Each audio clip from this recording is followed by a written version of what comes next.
Hasswörter, die verletzen. Beleidigen heisst andere kränken.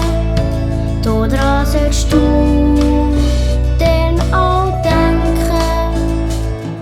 Wenn jemand andere mobben, dann sollte man das grad stoppen. Weil Mobbing, ganz egal in welcher Form, bedeutet